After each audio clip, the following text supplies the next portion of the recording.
वैसे दोस्तों हर साल की तरह इस साल भी बर्ड फ्लू आकर लाखों करोड़ों मुर्गियों की जान ले लिया है। तो चलिए आज हम बात करते हैं कि आखिर मुर्गियों को बर्ड फ्लू को कैसे पहचान सकते हैं और बर्ड फ्लू में क्या आप चिकन खा सकते हैं या नहीं खा सकते हैं, और अगर आप बर्ड फ्लू के दौरान आप चिकन खाते हो तो क्या नुकसान होता है। सारा कुछ हम बात करने वाले हैं, तो मज़ा आएगा। इस वीडियो से आप कुछ सीख कर जाने वाले हो। तो चलो शुरू करते हैं। तो सबसे पहले मैं आपको बता देता हूँ कि कैसे मुर्गी को देखकर आप पहचान सकते हो कि उसको बर्ड फ्लू है या नहीं है, उसमें बर्ड फ्लू का वायरस है या नहीं है। तो सबसे पहले अगर पक्षियों के आंख, गर्दन और सिर के आसपास आपको सूजन नज़र आता है तो समझ लो कि उस पक्षी को बर्ड फ्लू है।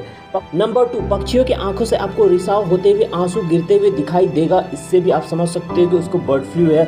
नंबर 3, मुर्गियों के टांग में आपको नीलापन दिखना शुरू हो जाएगा, पंख में बहुत ही कमजोरी या पंख उसका लूज होने लगेगा और पंख गिरना शुरू हो जाएगा, और वो फुर्ती में भी, उसका एनर्जी में भी बहुत ही कमी आने लगेगा। यहाँ तक कि कई सारे मुर्गी अंडे देने का भी जो संख्या होता है वो कम करने लगती है, और पक्षी अचानक मौत होने लगता है पक्षियों का, जिससे आप समझ सकते हो कि बर्ड फ्लू आ चुका है। तो चलिए अब बढ़ते हैं सबसे इम्पोर्टेंट क्वेश्चन की तरफ। क्या आप ऐसे वक्त में चिकन खा सकते हो जब मुर्गी को बर्ड फ्लू हो?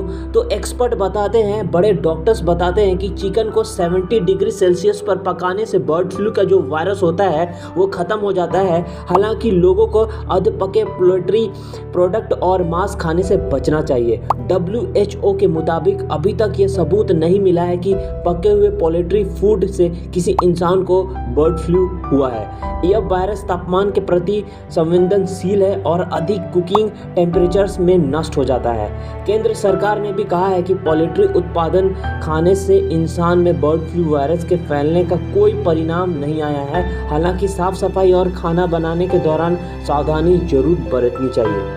नंबर 3, सबसे इम्पोर्टेंट क्वेश्चन, क्या बर्ड फ्लू किस इंसान को हो सकता है? तो आपको बता दें, इसका संक्रमण होने पर यह वायरस शरीर में लंबे समय तक रहता है। पक्षियों में संक्रमण होने पर यह वायरस उसमें 10 दिन तक रहता ही रहता है।